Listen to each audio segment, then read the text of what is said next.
시편 42편 말씀. 하나님이여, 사슴이 시냇물을 찾기에 갈급한 같이 내 영혼이 주를 찾기에 갈급하니이다.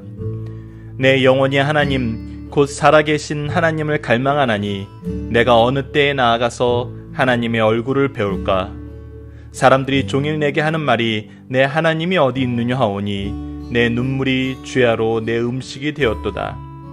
내가 전에 성의를 지키는 무리와 동행하여 기쁨과 감사의 소리를 내며 그들을 하나님의 집으로 인도하였더니 이제 이 일을 기억하고 내 마음이 상하는도다. 내 영혼아, 내가 어찌하여 낙심하며 어찌하여 내 속에서 불안해하는가? 너는 하나님께 소망을 두라. 그가 나타나 도우심으로 말미암아 내가 여전히 찬송하리로다. 내 하나님이여, 내 영혼이 내 속에서 낙심이 되므로 내가 요단 땅과 헤르몬과 미사엘산에서 주를 기억하나이다. 주의 폭포 소리에 깊은 바다가 서로 부르며 주의 모든 파도와 물결이 나를 휩쓸었나이다. 낮에는 여호와께서 그의 인자하심을 베푸시고 밤에는 그의 찬송이 내게 있어 생명의 하나님께 기도하리로다. 내 반석이신 하나님께 말하기를 어찌하여 나를 잊으셨나이까? 내가 어찌하여 원수의 압조로 말미암아 슬프게 다니니까 하리로다.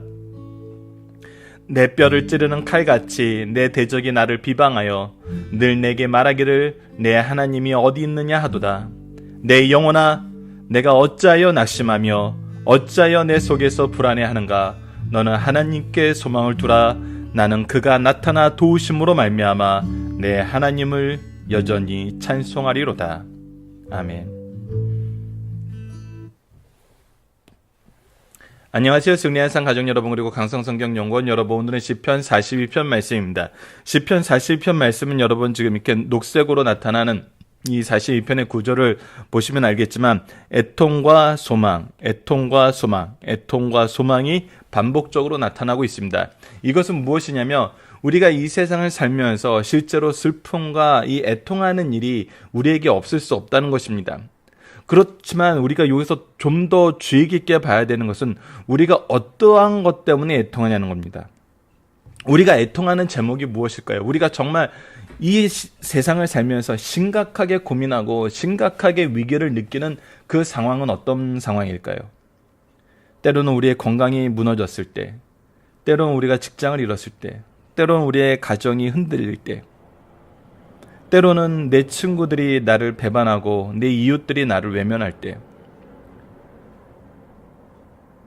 때로는 나라적인, 때로는 이 자연적인 재앙이 우리를 닥쳐올 때, 이런 것이 우리에게 정말 위기로 다가오고 우리가 깊이 슬퍼할 내용 중에 가장 크게 차지하는 부분들이겠죠. 하지만 성경에서는 이것보다 더욱더 애통해야 하고 더욱더 심각하게 생각해야 될 부분이 있다는 것입니다.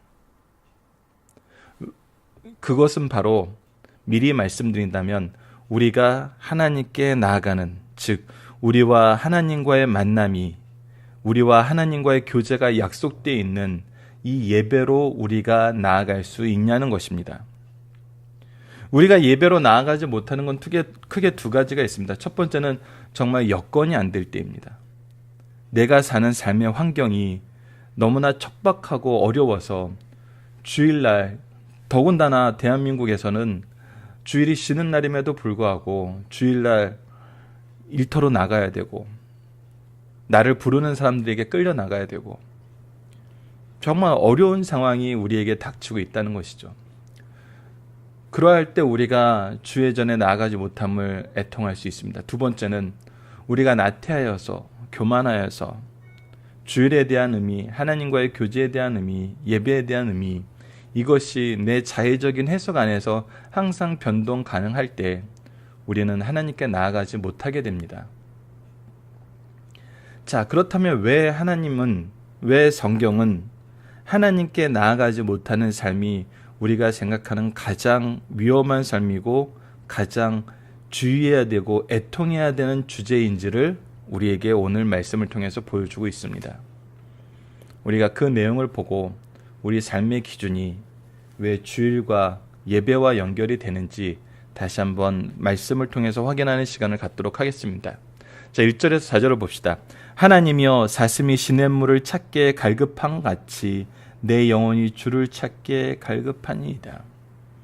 이것은 여러분들 우리가 목마른 사슴 시냇물을 찾아 헤매듯이 이 찬양이 정말 하나님을 향한 간절한 소망으로 가득 차 있는 찬양으로서 우리가 많이 나누고 있는데, 이 찬양을 우리가 좀 더 깊이 있게 말씀을 통해서 묵상하지 않으면 단순히 하나님을 그리워하는 것으로만 우리가 생각하기 쉬운데, 이 본문 말씀을 통해 나타나는 것은 무엇이냐면 그가 지금 하나님께 나아가는 삶을 살았고 하나님과 교제하는 삶을 살았고 하나님의 은혜의 풍성함 속에 사는 삶을 살았고, 이 은혜의 풍성함을 사람들에게 나누어 주고 사람들에게 전해주는 하나님의 구속의 게시판, 하나님의 은혜의 게시판, 하나님의 사랑의 게시판, 능력의 게시판으로서의 삶을 살고 있었는데 지금 그 삶을 못 살게 된 상황이 있는 거예요.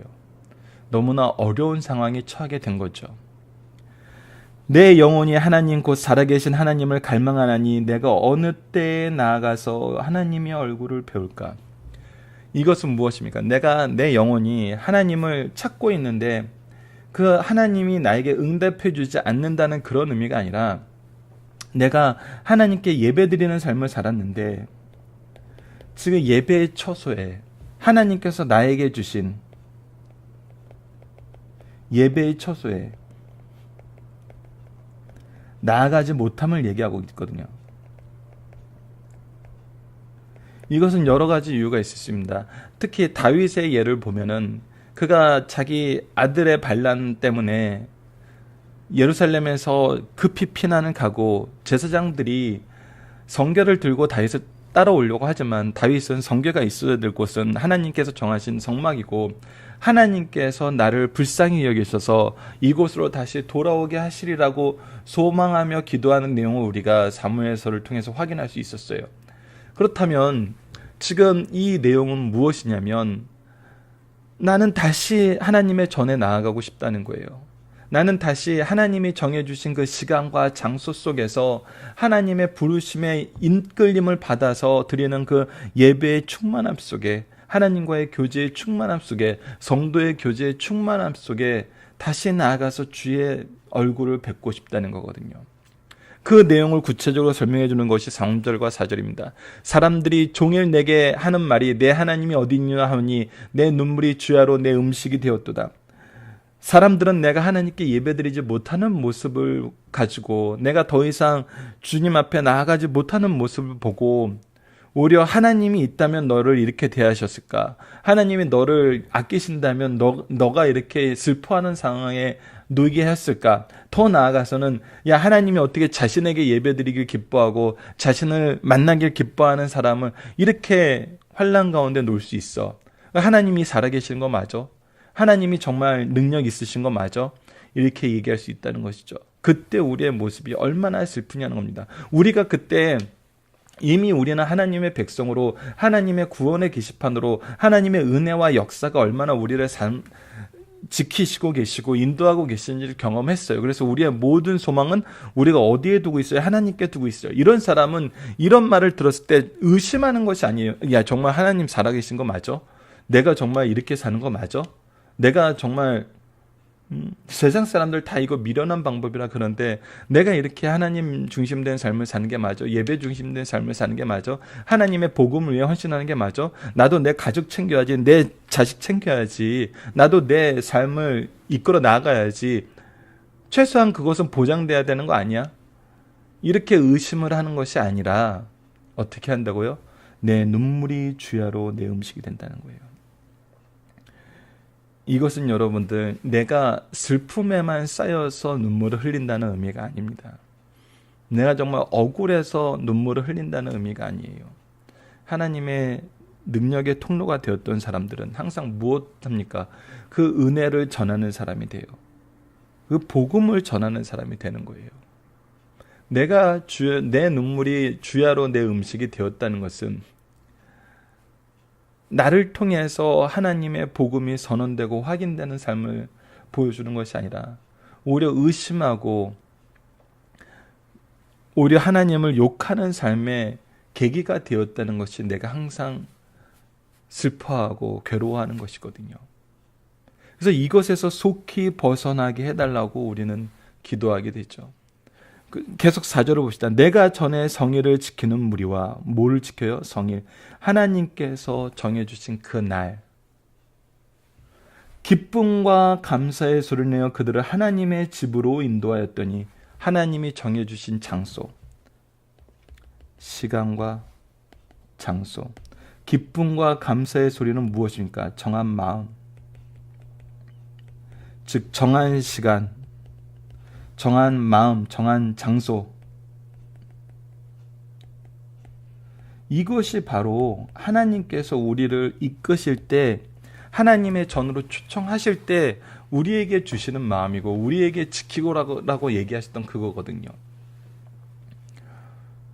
그러니까 내가 지금 무엇이 괴로운 거냐면 정한 시간, 정한 마음, 정한 장소로 나아가서 그것으로 부르심을 받아서 그 부르심에 내가 응답할 수 있는 은혜를 입어서 그 은혜를 나 혼자 누리는 것이 아니라 그것을 지키는 무리와 동행하고 그들을 인도하여서 이 일을 행했었는데, 이젠 내가 그것을 할 수가 없는 상황에 놓이고 오히려 내가 그것을 할 수 없는 것 때문에 의심하고 모욕하는 사람들이 생기는데,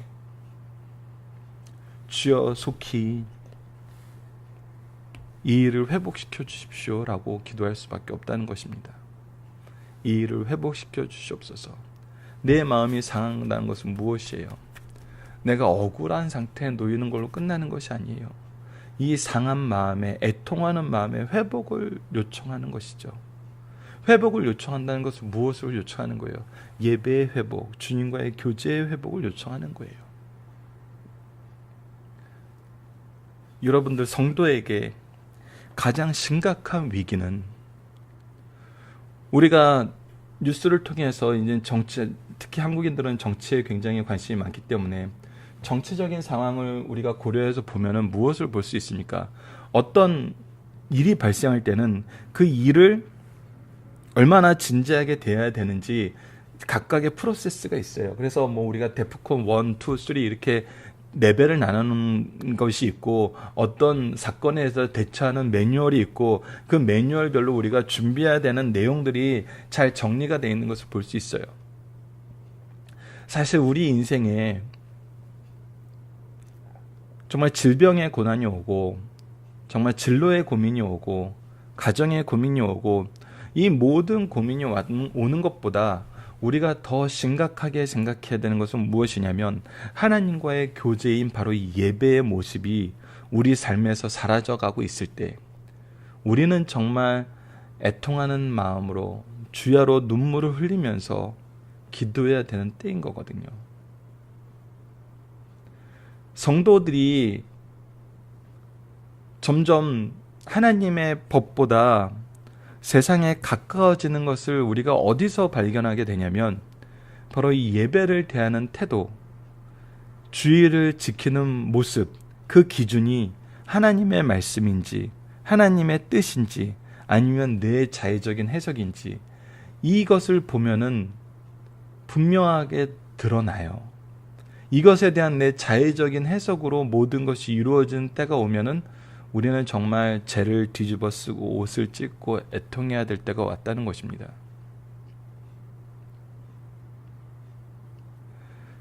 우리는 속히 이곳에서 벗어나기를 기도해야 돼요. 동시에 이러한 기도가 왜 우리의 삶의 모든 전반적인 문제에 대한 해결이 됩니까? 이것은 철저하게 하나님께 소망을 두고 하나님의 역사하심에 우리가 무릎 꿇은 모습이기 때문이에요. 그래서 우리의 모든 회복의 기준을 이 예배에 두는 기도는 정말 하나님이 응답하시는 기도입니다. 하나님, 직장 문제에 관해서도 하나님, 저 주일 성수할 수 있는 직장 허락하여 주시옵소서. 내 직장이 지금은 어렵지만 하나님의 날, 하나님의 정하신 장소에서 하나님께 정한 마음을 가지고 나아가는 이 예배를 드릴 수 있는 직장으로 하나님께서 바꾸어 주십시오. 하나님, 우리 자녀가, 우리 가정이 지금 정말 큰 불안과 걱정 속에 휘말리고 서로를 미워하는 마음 속에 휩쓸려 있는데, 하나님, 우리 가정이 하나님 앞에 무릎 꿇고 서로를 위해서 회개와 용서의 그 시간을 갖고 주일이 왔을 때 함께 기쁨과 감사함으로 하나님 앞에 나아가게 하여 주시옵소서. 성도의 회복의 기준은 항상 하나님께 나아가는 그 모습의 회복을 우리가 시점으로 두고, 방법을 하나님께 나아가는 것으로 두고, 우리가 기도할 때, 우리가 이 일을 바랄 때 하나님께서는 반드시 응답하신다는 겁니다. 5절을 봅시다. 내 영혼아, 내가 어찌하여 낙심하며 어찌하여 내 속에 불안해하는가. 우리에게 낙심하지 말고 불안해하지 말라는 거예요. 너는 하나님께 소망을 두라. 그가 나타나 도우심으로 말미암아 내가 여전히 찬송하리로다.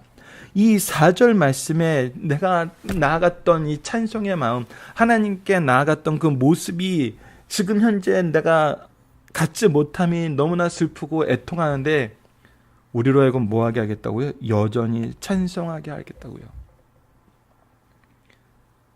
이 모습 회복시켜 주시겠다고요. 누가? 하나님이. 그래서 우리는 소망을 누구에게 둬야 돼요? 하나님께 둬야 돼요. 자, 계속해서 다시 한번 이제 애통과 소망이 나옵니다. 내 하나님이여, 6절을 봅시다. 내 하나님이여, 내 영혼이 내 속에서 낙심이 되므로 내가 요단 땅과 헤르몬과 마살산에서 주를 기억하나이다. 자, 지금 내가 예루살렘 성전으로 못 가고 있어요. 안식일을 못 지키고 있어요. 그러나 내가 지금 현재 이 요단 땅을 헤매고 다니고 헤르몬 산과 미살산으로 피신하고 다니지만, 이때에도 나는 어떻게 해요? 주님을 찾아요. 정한 시간, 정한 마음을 가지고 그 장소를 소망하면서 내가 이곳에서도 하나님을 찾는 것을, 주를 기억하는 것을, 주의 부르심에 내가 귀를 기울이는 것을 멈추지 않는다는 거예요. 주의 폭포 소리에 깊은 바다가 서로 부르며 주의 모든 파도와 물결이 나를 휩싸였나이다. 내가 견디기 힘들고 헤쳐나오기 힘든 그런 상황 속에서 내가 있더라도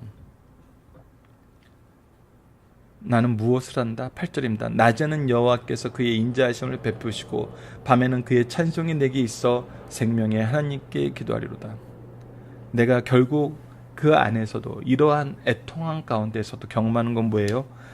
낮에는 하나님의 인자하심, 하나님의 사랑하심이 나를 지키고 계시고, 밤에는 그 사랑하심에 대한 찬송이 내게 있다는 거예요.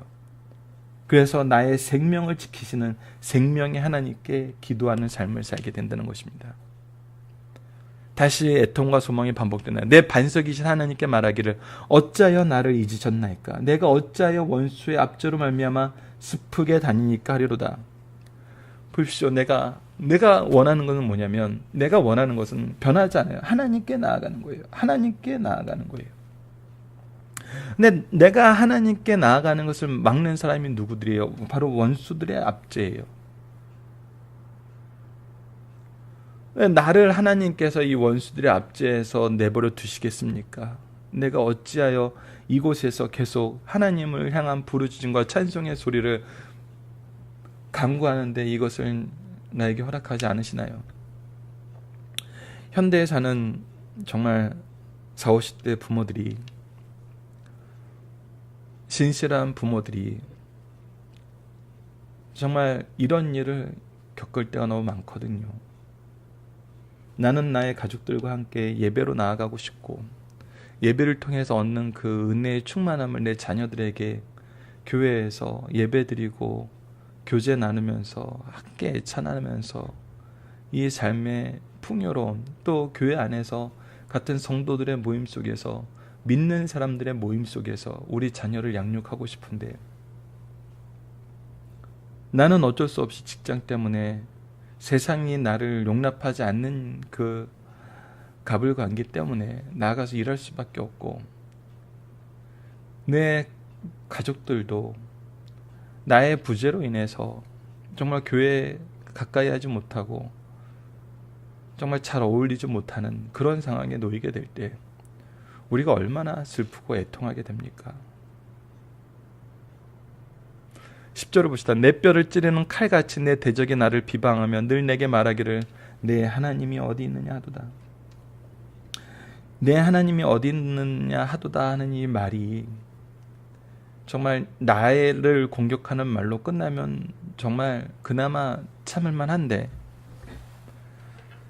아직 신앙이 어린 연약한 내 자녀들이, 내 제자들이, 내 이웃들이, 나를 통해서 말씀을 접했던 그 사람들이, 야, 정말 하나님 계신 거 맞을까? 우리 아빠를 봤는데, 우리 엄마를 봤는데, 우리 할아버지를 봤는데, 우리 할머니를 봤는데 정말 하나님이 계신 거 맞다면 저렇게 될 수 있을까? 라는 이런 생각을 한다면 우리의 마음이 얼마나 애통하고 슬프겠습니까? 근데 그때도 우리에게 주시는 한 가지 해결책은 동일합니다. 내 영혼아, 내가 어찌하여 낙심하며 내 속에서 불안해하는가? 너는 하나님께 소망을 두라. 자, 여기서 이젠 우리가 또 경험하게 되는 구속사의 게시판으로서의 역전 현상이 나타납니다. 나를 통해서 하나님을 보게 되었던 이웃이, 자녀가, 제자가 이런 의심이 들 때가 있어요. 정말 하나님 계신 거 맞아? 저렇게 열심히 생활하던 사람이, 저렇게 열심히 하나님을 찾던 사람이 이런 고난 속에 있는데 하나님이 아무것도 안 해주셔? 정말 계신 거 맞아? 이런 의심이 들 때 우리는 되게 위기를 느끼고 힘들어하죠. 하지만 여러분들, 여기에 역전 현상이 나타나는데, 이런 의심은 무엇으로 변하는 과정이 될 수 있냐면 확신으로 변하는 과정이 될 수 있습니다. 무엇을 통해서? 내가 낙심하지 않고 불안해하지 않고 하나님께 소망을 두는 삶을 그들에게 계속 보여줘요. 그리고 이것은 정말 옳은 방법이고 옳은 길이고 옳은 역사가 일어나는 것임을 우리가 계속적으로 말하고 기도할 수 있을 때, 그가 나타나 도우심으로 말미암아 내 하나님은 여전히 찬송하리로다. 자, 무엇을 봐요? 그들의 의심이 무엇에 대한 확신으로 변해요? 하나님의 역사에 대한 확신으로 변해요. 무엇을 통해? 그가 나타나 나를 돕는 것을 통해. 여러분, 이것이 구속사의 게시판의 삶인 것입니다. 그래서 이때 내 찬송은 나의 혼자만의 찬송으로 끝나지 않아요. 성경은 항상 우리에게 가르쳐줘요. 원수들도 하나님을 인정하게 되고 내 이웃들도 하나님을 인정하게 돼요. 내 자녀들, 의심하였던 내 자녀들, 내 이웃들, 내 제자들, 그들이 함께 하나님을 찬양하게 되고 하나님께 소망을 두는 삶이 정말 승리하는 삶임을 경험하게 된다는 것입니다. 본문 묵상하기를 보도록 하겠습니다. 성도에게 근심이 되는 삶은 어떠한 삶입니까? 내가 예배로 못 나가는 삶입니다. 내가 예배자가 되지 못하는 삶이에요. 기쁨이 되는 삶은 어떤 삶입니까? 내가 예배자로 정한 시간, 정한 장소, 정한 마음을 가지고 정한 순서에 따라 우리가 바르게 예배드리는 것.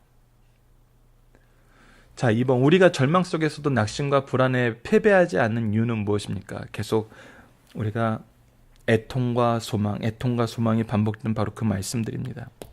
우리의 소망이 하나님께 있습니다. 생명의 하나님께서 그의 인자하심으로 우리를 항상 잡아주시기 때문입니다. 그래서 우리는 하나님께 소망을 두기 때문입니다. 이것이 우리가 패배하지 않는 이유. 하나님께 소망을 두는 것이 왜 패배하지 않는 이유예요? 하나님께서는 반드시 우리를 구원하시기 때문입니다. 이것이 구원의 하나님입니다. 하나님은 구원의 하나님이십니다. 중심사상을 보도록 하겠습니다. 시편은 총 5권으로 나눕니다. 그중 42편부터 72편까지는 제2권에 속합니다. 저희가 올해는 이제 57편까지 정도만 살펴보게 됩니다. 다음 달부터는, 특히 이번 달도 저희들 마지막 주는 고난주간이기 때문에 책 자체가 고난주간 특집으로 편성이 되어 있고요. 중간에 이제 신구약을 왔다 갔다 하면서 저희들이 시편을 또 일부 보는데 2권까지는 마치지 못합니다. 그래서 이 부분은 우리가 다음 해에 같이 나누는 시간을 갖도록 하겠습니다. 시편 42편의 시제는 하나님의 변호를 청구하며, 표제는 고라 자손의 말쓰길, 인도자를 따라 부르는 노래입니다. 말쓰길이란 교훈적인 것을 지칭하고, 인도자, 영창을 따라 부르는 노래나 주의자를 따라 부르는 노래라는 것을 뜻합니다. 고라 자손은 모세가 이스라엘 백성을 인도하여 나올 때 레위 자손 중 중책을 맡았던 자들입니다. 그들은 모세와 아론을 물리치고 자기들이 이스라엘의 영적 지도자가 되고자 반역을 꾀함으로 땅이 갈라지는 무서운 심판을 받았어요. 이때 죽지 아니한 아들들이 있었는데 그들은 후에 회막에서 찬송하는 일을 맡게 되었고, 바벨론 포로에서 귀환한 후에는 회방 문지기가 되었습니다. 모세 이후부터 다윗 시대까지 고라 자손들은 충성된 삶을 살며 다윗 시대에는 아삭과 더불어 노래하는 사람들이 되었습니다. 압살롬의 난이 일어날 때는 아버지를 죽이려는 짐승만도 못한 세력이 아부할 수 없다고 하면서 하나님을 섬기는 다윗을 섬기기로 결심하였어요. 시편 42편과 43편은 다윗의 시로 고라 자손 중 하나가 편집하여 부른 노래를 봅니다. 고라 자손의 시는 모두 12편이 기록되어 있는데, 그러나 칼빈은 고라 자손의 시를 그들의 저작이 아니라 그들을 시켜 부른 것이로 이해하기도 했습니다. 자, 중심사상 하나씩 보도록 하겠습니다. 첫 번째, 성도가 가장 행복할 때는 하나님께 예배드릴 때라는 것입니다. 성도는 주의를 지키며 하나님께 예배드리고 성소에서 성도들과 기쁨의 교제를 나눌 때 가장 기쁩니다. 현재 이 일이 실현되고 있다면 지사생에서 가장 행복한 사람이요, 행복한 순간을 누리고 있다는 것입니다. 이것이 성도의 삶의 기준이 세상과 다른 내용이에요. 우리가 이것을 잃어가면 안 돼요. 이것을 잃어가는 순간 우리는 참 어려운 일에 처하게 되고, 우리는 무엇이 위기인지 모르는 소경과 같은 상태에 있게 되는 것입니다. 두 번째, 성도가 가장 불행할 때는 하나님께 예배드리지 못할 때는 겁니다. 때로 성도는 핍박 때문에 주님의 전에 가고 싶어도 가지 못할 때가 있어요. 또한 우리를 해하는 원수들이 내 하나님이 어디 있냐고 조롱할 때가 있어요. 이처럼 성도는 성소, 교회에서 하나님을 예배하지 못할 때 가장 슬픕니다. 이런 일이 발생하지 않도록 성소의 예배를 귀하게 여겨야 됩니다. 여러분들 이 기준은 1번과 2주는 동일한 걸 얘기합니다. 가장 행복한 것은 예배자로서 우리가 바로 예배드릴 수 있을 때, 가장 불행한 것은 우리 예배자로 나가지 못하는 삶 속에 있을 때, 더 예배자로 나가지 못하는 삶 속에 더 위험한 건 무엇이냐면, 이렇게 외부적인 요소에서 그런 것이 아니라 내 내부적인 교만으로 인해서 내가 하나님께 예배드리는 기준이 변해버렸을 때, 항상 그렇게 예배드려야 돼? 이렇게 살아야 돼? 꼭 이렇게 살 필요는 없잖아 라고 얘기할 때, 그 주의를 내 삶의 한 요소로 보고 그것을 내가 원하는 방식으로 조율해 나갈 때, 그것을 때로는 지혜롭게 여기는 사람들도 있고 지혜로운 방법을 만들었다고 얘기하는 교회도 있는데, 여러분들 아닙니다. 예배는 하나님이 정하신 방법대로 정하신 시간에 정한 장소에서 정한 내용을 가지고 정한 마음으로 나아가야 되는 것입니다. 세 번째, 성도는 세상에 살면서 낙심할 일들이 많으나 주의 사랑을 힘입어 이겨낸다는 것입니다. 성도에게는 이 땅에 살면서 낙심할 일들이 발생할 수 있어요. 낙심당할 때 보편적인 사람들은 절망하고 좌절하게 됩니다. 그러나 성도들은 아무리 어렵고 힘들 때에도 하나님의 진노가 걷지만 다시 주님의 사랑이 임할 것을 믿고 기다립니다. 즉 소망을 하나님께 둔다는 거예요. 그리고 내 반석이신 하나님을 부르며 기도로 구조를 요청함으로 다시 주 안에서 승리하는 삶을 살 수 있습니다. 그 어떤 경우에도 성도에게는 좌절이나 패배가 있을 수 없습니다. 살펴보기 정답 여러분들 카페를 통해서 확인해 주시고요. 자, 적용합니다. 우리의 인생에서 예배가 기준, 기도와 찬송과 말씀이 기준이 되는 삶이란 무엇을 의미합니까? 우리가 이 예배가 우리의 흥망의 기준이라는 것입니다. 우리가 예배자로 바로 설 수 있어? 우리 가정이 예배자로서 바로 나아가고 있어? 우리 교회가 예배가 바르게 드려지고 있어? 이것이 흥망의 기준이란 거예요. 기도, 찬송, 말씀이 기준이 된다는 것은 우리가 소망을 하나님께 둔다는 거예요. 하나님의 뜻을 이루는 거예요.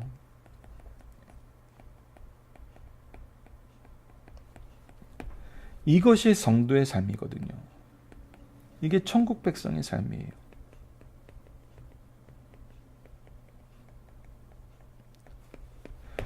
이것을 구체적으로 실천하는 첫 스텝이 무엇이냐면 바로 예배라는 것입니다.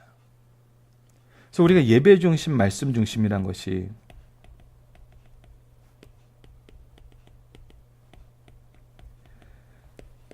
가장 중요한 모토이고 가장 근본적인 모토예요.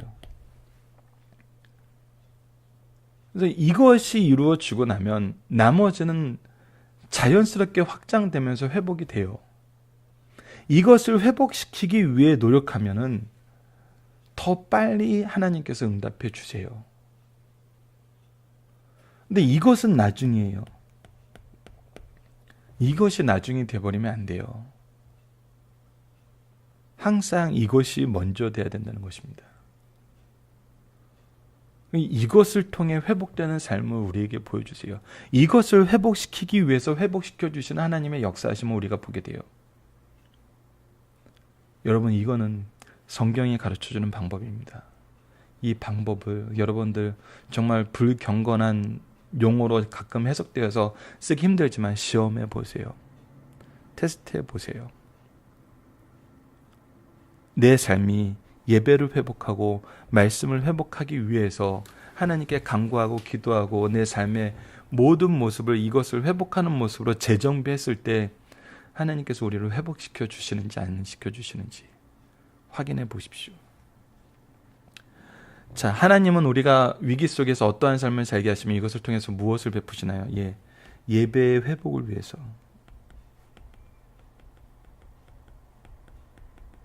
기도하게 하십니다.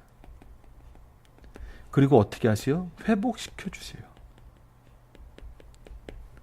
예배가 회복되는 모습은 우리가 정말 놓지 말아야 되는 기도인 것입니다. 우리가 구속사의 능력 있는 일꾼으로서의 사는 삶, 구속사의 게시판으로 사는 삶, 하나님의 은혜를 나타내는 삶은 바로 우리가 바른 예배자로서의 삶이 이 세상에서 유지되고 있음을, 하나님이 이 삶을 지켜주고 계심을 증거하는 것을 통해서 가장 우선적으로 드러나요. 이 예배는 여러분들 어떤 종교적인 어떤 다른 의도가 있고 다른 목적이 있어서 이루어지는 것이 아니에요. 많은 사람들이 정말 기독교의 부흥의 원리로 하나를 일주일에 한 번씩 계속 모이는 거라고 생각을 하더라고요. 그래서 요즘에 불교가 똑같이 이 일을 따라한다고 하는데, 여러분들 그런 차원에서 이것을 보시면은 정말 어이가 없는 것입니다. 하나님이 빠진 모든 해석과 모든 그런 통계는 본질을 모르는 거예요. 하나님이 살아계심을 모르고 하나님이 역사하심을 모르는 거예요. 우리는 하나님이에요. 하나님. 그리고 하나님이 제정하신 예배라는 것입니다. 말씀을 기초로 기도하기를 통해서 마치겠습니다. 하나님, 늘 언제나 늘 가까이 함께 하셔서 우리가 괴로울 때나 기쁠 때나 강건할 때나 약할 때나 우리의 기도를 들어주시고 우리의 찬양받기에 합당하시며 은혜가 한이 없음을 깨닫게 하시는 하나님, 우리가 하나님으로 인하여 환난과 핍박 속에서도 참된 소망과 능력과 승리를 경험함을 고백합니다. 우리의 기도를 들으시고 응답하심을 감사합니다. 예수님 이름으로 기도드립니다. 아멘.